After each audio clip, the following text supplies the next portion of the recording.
Philosophers, dramatists, theologians have grappled with this question for centuries. What makes people go wrong?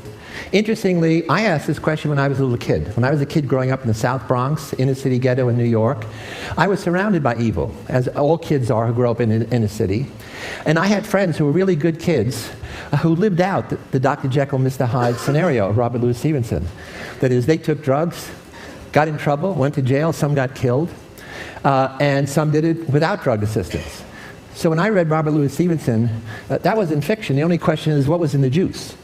And more importantly, that line between good and evil, which privileged people like to think is fixed and impermeable, with them on the good side and the others on the bad side, I knew that line was immovable and it was permeable.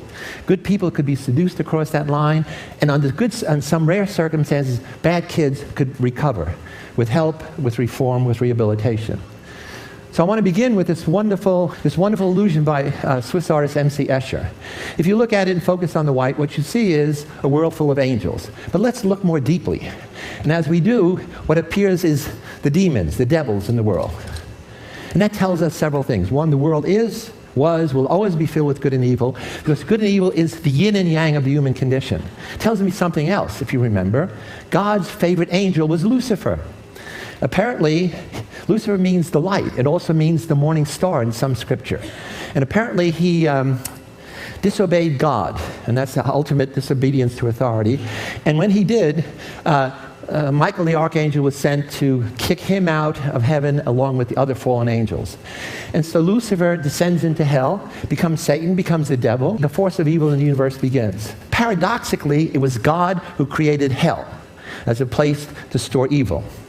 He didn't do a good job of keeping it there, though. So this arc of the cosmic transformation of God's favorite angel into the devil, for me, sets the context for understanding human beings who are transformed from good, ordinary people into perpetrators of evil. So the Lucifer effect, although it focuses on the negatives that people can become, not the negatives that people are, leads me to a psychological definition. Evil is the exercise of power, and that's the key. It's about power.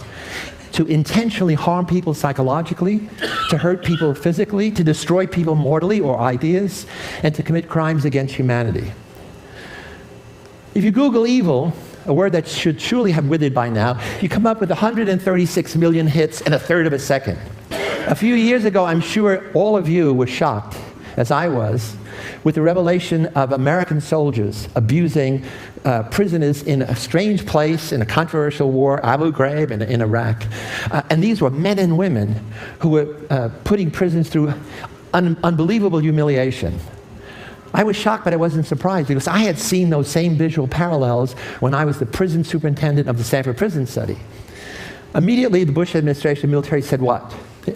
What all administrations say when there's a scandal: don't blame us, it's not the system, it's the few bad apples, the few rogue soldiers. My hypothesis is American soldiers are good, usually. Maybe it was the barrel that was bad. But how am I going to deal with that hypothesis?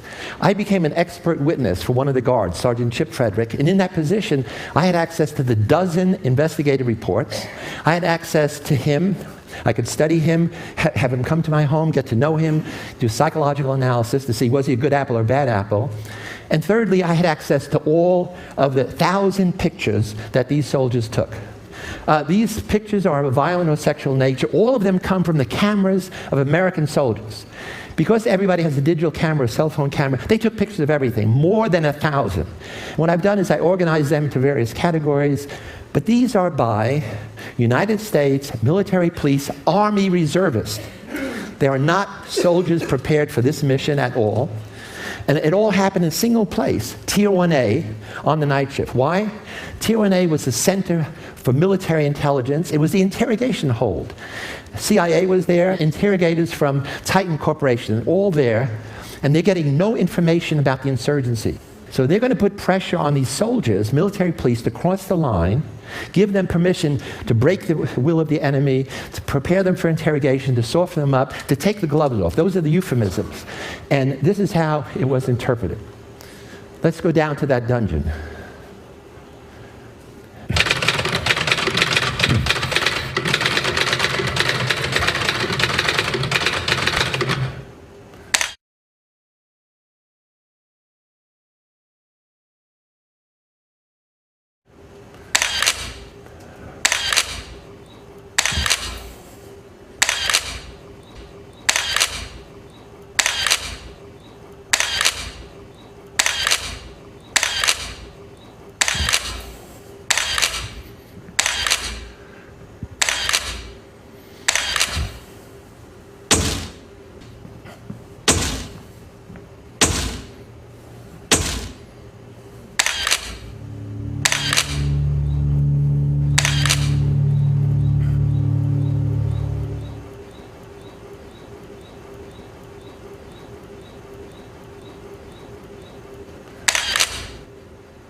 pretty horrific. That's one of the visual illustration of evil. And it should not have escaped you that the reason I paired the prisoner with his arms out with Leonardo da Vinci's Ode to Humanity is that prisoner was mentally ill. That prisoner covered himself with shit every day, and they used to have to roll him in dirt so he wouldn't stink. But the guards ended up calling him shit boy. What was he doing in that prison rather than in some mental institution? In any event, here's former Secretary of Defense Rumsfeld. He comes down and says, I want to know who was responsible. Who are the bad apples? Well, that's a bad question. You have to reframe it and ask, what is responsible? Because what could be the who of people, but it could also be the what of the situation. And obviously, that's where I'm headed. So how do psychologists go about understanding such transformations of human character if you believe that they were good soldiers before they went down to that dungeon? There are three ways. The main way is what's called dispositional. We look at what's inside of the person, the bad apples.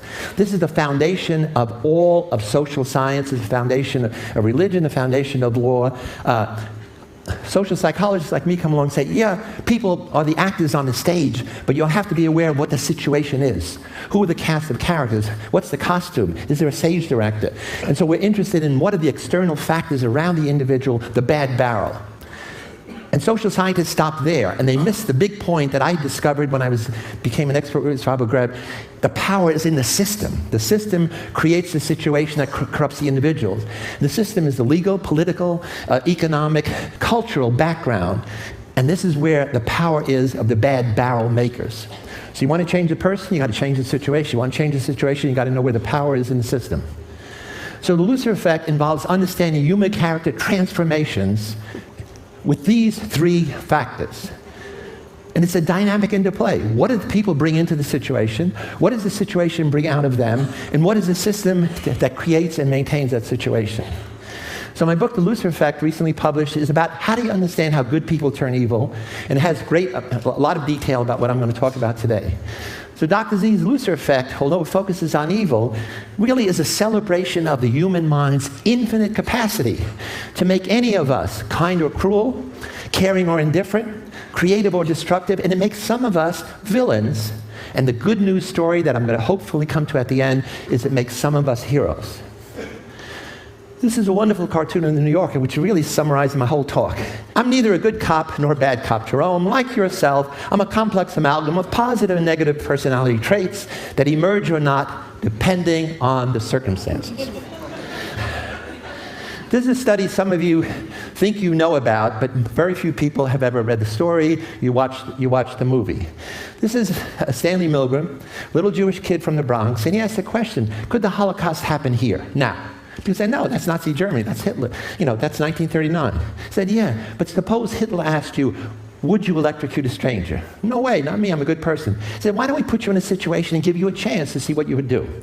And so what he did was he tested 1,000 ordinary people, 500 New Haven, Connecticut, 500 Bridgeport. And the ad said, psychologists want to understand memory. We want to improve people's memory, because memory is the key to success, okay?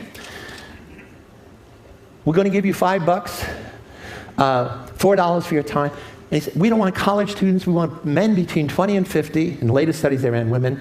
Ordinary people, barbers, clerks, white-collar people. So you go down, and one of you is going to be a learner, one of you is going to be a teacher. The learner is a genial middle-aged guy. He gets tied up to the shock apparatus in another room. The learner could be the middle-aged, could be as young as 20. And one of you is told by the authority, the guy in the lab coat, your job as teacher is to give this guy material to learn. Gets it right, reward him. Gets it wrong, you press a button on the shock box. First button is 15 volts. He doesn't even feel it. That's the key. All evil starts with 15 volts. And then the next step is another 15 volts. The problem is, at the end of the line is 450 volts. And as you go along, the guy is screaming, I got a heart condition, I'm out of here. You're a good person, you complain. Sir, who's going to be responsible if something happens to him? Experiment says, don't worry, I will be responsible. Go, continue, teacher. And the question is, who would go all the way to 450 volts? You should notice here, when it gets up to 375, it says danger, severe shock. When it gets up to here, there's XXX, the pornography of power. So Milgram asked 40 psychiatrists, what percent of American citizens would go to the end? They said only 1%, because that's sadistic behavior, and we know, psychiatry knows, only 1% of Americans are sadistic. Okay. Here's the data. They could not be more wrong. 2/3 go all the way to 450 volts. This was just one study. Milgram did more than 16 studies. And look at this. In study 16, where you see somebody like you go all the way, 90% go all the way. In study 5, if you see people rebel, 90% rebel. What about women? Study 13, no different than men. So Milgram is quantifying evil as to the willingness of people to blindly obey authority, to go all the way to 450 volts. And it's like a dial on human nature. A dial in the sense that you can make almost everybody totally obedient, down to the majority, down to none. So what are the external parallels? All research is artificial. What's the validity in the real world? 912 American citizens committed suicide or were murdered by family and friends in Guyana jungle in 1978 because they were blindly obedient to this guy, their pastor, not the priest, their pastor, Reverend Jim Jones. He persuaded them to commit mass suicide. And so he's the modern Lucifer, a man of God who becomes the angel of death. Milgram's study is all about individual authority to control people. Most of the time, we are in institutions. So the Stanford Prison Study is a study of the power of institutions to influence individual behavior. Interestingly, Stanley Milgram and I were in the same high school class in James Monroe in the Bronx, 1954. So this study, which I did with my graduate students, especially Craig Haney, we also began with an ad. We didn't have money, so we had a cheap little ad.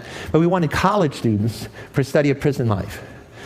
75 people volunteered, took personality tests, we did interviews, picked 24, most normal, most healthy, randomly assigned them to be prisoner guard. So on day one, we knew we had good apples. I'm going to put them in a bad situation. And secondly, we know there's no difference between the boys who are going to be guards, the boys who are going to be prisoners. The kids who are going to be prisoners, they said, wait at home in the dormitories, the study will begin Sunday. We didn't tell them that the city police were going to come and do realistic arrests.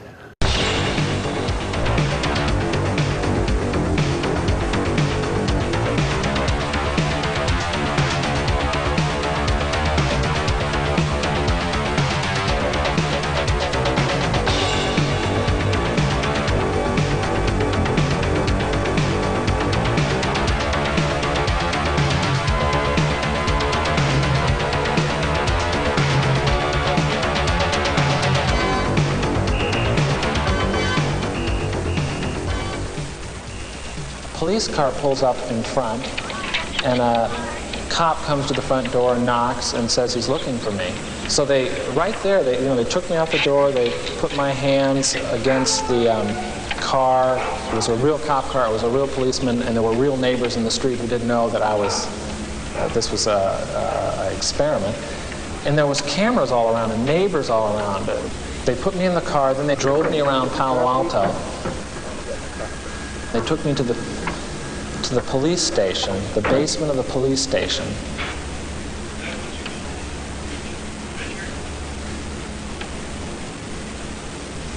Then they put me in a cell. I was the first one to be picked up, so they put me in a cell, which is just like a room with a door with bars on it. You could tell it wasn't a real jail. They locked me in there in this degrading little outfit. They were taking this experiment too seriously. Here are the prisoners who are going to be dehumanized. They're going to become numbers. Here are the guards with the symbols of power and anonymity. Guards get prisoners to clean the toilet bowls out their bare hands, to do other humiliating tasks. They strip them naked. They sexually taunt them. They begin to do degrading activities, like having them simulate sodomy. You saw simulating fellatio in soldiers in Abu Ghraib. My guards did it in 5 days. The stress reaction was so extreme that normal kids we picked because they're healthy had breakdowns within 36 hours. The study ended after 6 days because it was out of control. 5 kids had emotional breakdowns. Does it make a difference if warriors go to battle, changing their appearance or not? Does it make a difference if they're anonymous in how they treat their victims? We know in some cultures they go to war, they don't change appearance. In other cultures they paint themselves like Lord of the Flies. In some they wear masks. In many, soldiers are anonymous in uniform. So with this anthropologist, John Watson, found 23 cultures that had 2 bits of data. Do they change their appearance? 15. Do they kill, torture, mutilate? 13. If they don't change their appearance, only 1 of 8 kills, torture, mutilate. The key is in the red zone. If they change their appearance, 12 of 13, that's 90%, kill, torture, mutilate. And that's the power of anonymity. So what are the 7 social processes that grease the slippery slope of evil? Mindlessly taking the first small step. Dehumanization of others. De-individuation of self. Diffusion of personal responsibility. Blind obedience to authority. Uncritical conformity to group norms. Passive tolerance of evil through inaction or indifference. And it happens when you're in a new or unfamiliar situation. Your habitual response patterns don't work. Your personality and morality are disengaged. Nothing is easier than to denounce the evildoer. Nothing more difficult than understanding him, Dostoevsky tells us. Understanding is not excusing. Psychology is not excusiology. So social psychological research reveals how ordinary good people can be transformed without the drugs. You don't need it. You just need the social psychological processes. Real-world parallels. Compare this with this. James Schlesinger, and I'm going to have to end with this, says, psychologists have attempted to understand how and why individuals and groups who usually act humanely can sometimes act otherwise in certain circumstances. That's the Lucifer effect. And he goes on to say, the landmark Stanford study provides a cautionary tale for all military operations. If you give people power without oversight, it's a prescription for abuse. They knew that and let that happen. So another report, investigative report by General Fay, says the system is guilty. And in this report he says it was the environment created Abu Ghraib by leadership failures that contributed to the occurrence of such abuse. And the fact that it remained undiscovered by higher authorities for a long period of time. Those abuses went on for 3 months. Who was watching the store? The answer is nobody, and I think nobody on purpose. He gave the guards permission to do those things, and they knew nobody was ever going to come down to that dungeon. So you need a paradigm shift in all of these areas. The shift is away from the medical model that focuses only on the individual. And the shift is toward a public health model that recognizes situational and systemic vectors of disease. Bullying is a disease, prejudice is a disease, violence is a disease, and since the Inquisition we've been dealing with problems at the individual level. And you know what? It doesn't work. Alexander Solzhenitsyn says the line between good and evil cuts through the heart of every human being. That means that line is not out there. That's a decision that you have to make. That's a personal thing. So I want to end very quickly on a positive note. Heroism as the antidote to evil. By promoting the heroic imagination, especially in our kids, in our educational system, we want kids to think, I'm a hero in waiting for the right situation to come along, and I will act heroically. My whole life is now going to focus away from evil that I've been in since I was a kid to understanding heroes. The banality of heroism is it's ordinary people who do heroic deeds. It's the counterpoint to Hannah Arendt's banality of evil. Our traditional societal heroes are wrong because they are the exception. They organize their whole life around this. That's why we know their names. And our kids' heroes are also wrong models for them because they have supernatural talents. We want our kids to realize most heroes are everyday people. And the heroic act is unusual. This is Joe Darby. He was the one that stopped those abuses you saw because when he saw those images, he turned them over to a senior investigating officer. He was a low-level private, and that stopped it. Was he a hero? No. They had to put him in hiding because people wanted to kill him and then his mother and his wife. For 3 years, they were in hiding. This is the woman who stopped the Stanford prison study. When I said it got out of control, I was a prison superintendent. I didn't know it's out of control. I was totally indifferent. She came down, saw that madhouse, and said, you know what? It's terrible what you're doing to those boys. They're not prisoners, they're not guards, they're boys, and you are responsible. And I ended the study the next day. The good news is I married her the next year.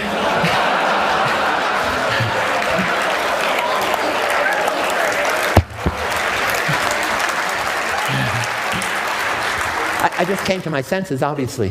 So situations have the power to do the same, but the point is, it's the same situation that can inflame the hostile imagination in some of us that makes us perpetrators of evil, can inspire the heroic imagination in others. It's the same situation, and you're on one side or the other.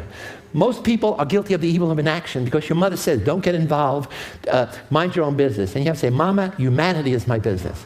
So the psychology of heroism is, we're going to end in a moment, how do we encourage children in new hero courses that I'm working with Matt Langdon, he has a hero workshop, to develop this heroic imagination, this self-labeling, I am a hero in waiting, and teach them skills.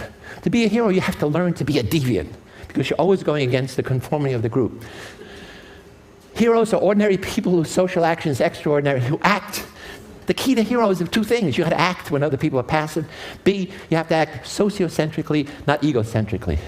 And I want to end with a story that some of you know about Wesley Autry, New York subway hero, 50-year-old African-American construction worker. He's standing on a subway in New York. A white guy falls on the tracks. The subway train is coming. There are 75 people there. You know what? They freeze. He's got a reason not to get involved. He's black, the guy's white, and he's got 2 little kids. Instead, he gives his kids to a stranger, jumps on the tracks, puts the guy between the tracks, lays on him. The subway goes over him. Wesley and the guy, 20.5 inches height. The train clearance is 21 inches. A half an inch would have taken his head off. And he said, I did what anyone could do, no big deal to jump the tracks, and the moral imperative is I did what everyone should do. And so one day you will be in a new situation. Take path 1, you're going to be a perpetrator of evil. Evil meaning you're going to be Arthur Anderson, you're going to cheat, or you're going to allow bullying. Path 2, you become guilty of the evil of passive inaction. Path 3, you become a hero. The point is, are we ready to take the path to celebrating ordinary heroes, waiting for the right situation to come along to put heroic imagination into action? Because it may only happen once in your life. When you pass it by, you'll always know, I could have been a hero, and I let it pass me by. So the point is thinking it and then doing it. So I want to thank you, thank you, thank you. Let's oppose the power of evil systems at home and abroad, and let's focus on the positive. Advocate for respect of personal dignity, for justice and peace, which sadly our administration has not been doing. Thanks so much.